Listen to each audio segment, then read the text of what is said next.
Mark Rogers TV, just a few days away from National Signing Day, we bring in Robert Reinhard from Blogger So Dear covering the Wake Forest Demon Deacons. Robert, thanks so much for joining us here. Hey, thanks for having me as always. It's always a great time. Yeah, definitely. Love to get the information and the insight here. Let's talk about this recruiting class. Your thoughts about maybe those guys that have the Wake community pretty excited at this point, that are firmly entrenched in their commitment. Okay, sure. Yeah. Well, the class in general ranked 53rd nationally according to 247, which is the same place we were last year, which was, I know it doesn't seem like much, but it's actually so it would be tied for the highest rated class in school history. So we're probably not going to recruit at an elite level, but in order to compete, you have to at least close the gap. So we have a few players I'm excited about. Our highest rated recruit, Sulaimon Kamara out of the Richmond area. He's a fringe. He's a high 3-star prospect. So defensive tackle, very big size, about 300 pounds already. So he could potentially play as a true freshman, though we've recruited 4 defensive linemen for 3 consecutive years. So ideally, we're getting to the point where only a few true freshmen play, because we have the depth to do that. But I think he's a legitimate candidate.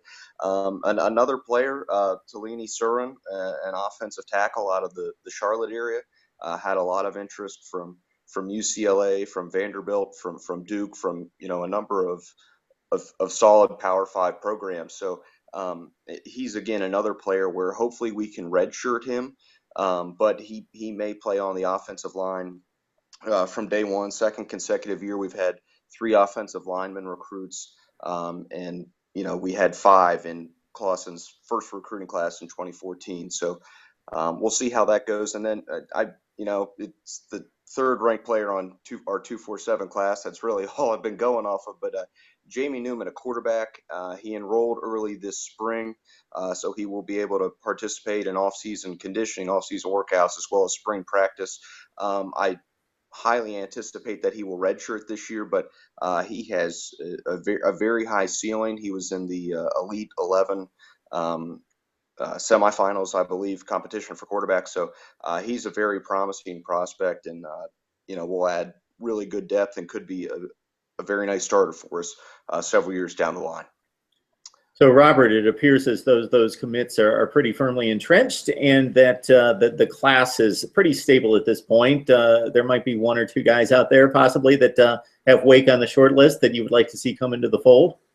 Yeah, I think for the most part the class is pretty much wrapped up. We have about 20 commits, and our most recent commit was actually Kamara, who committed in early November. So most of what the staff has been working on over the past several months and with official visits has been on just maintaining those commitments. But one player is Arkeem Byrd, running back out of the Georgia area. I think that's a position that we'd like to add more talent at, and that's sort of just a best player available type thing. Could potentially be looking at Georgia Tech, potentially looking at Minnesota, but I don't see us taking anyone else. I think he's really our only target that we may get on signing day. So, and Georgia may come into the fold later. I think he might be sort of on hold for that. So we'll see how that all turns out. But if not, I'm still happy with how the class is going to turn out.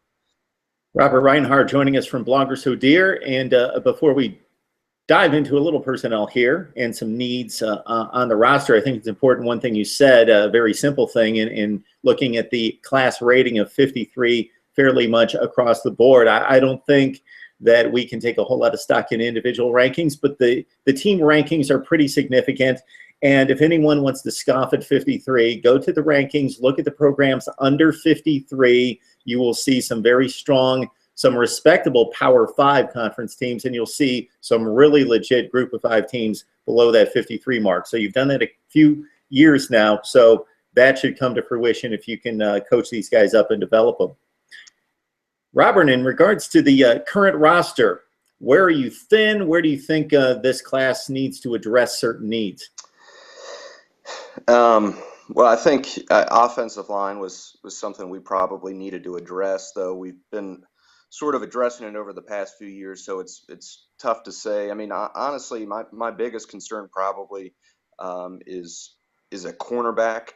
We did sign two pretty highly rated cornerbacks last year in Amari Henderson and Deontay Austin. Deontay Austin actually plays a true freshman last year, so we didn't, get as many top, I guess, corners as I would have liked in this class. We have one, the same Bassey, who was actually first team All-State cornerback in Georgia in Class 5A, but he's not the most highly touted prospect. So we'll see. I guess the staff feels comfortable with where they are, but just in terms of not as concerned about this year, but more for 2017 is not getting the corners in this class to fulfill that need. But we recruited a lot of wide receivers last year, so that should be fine.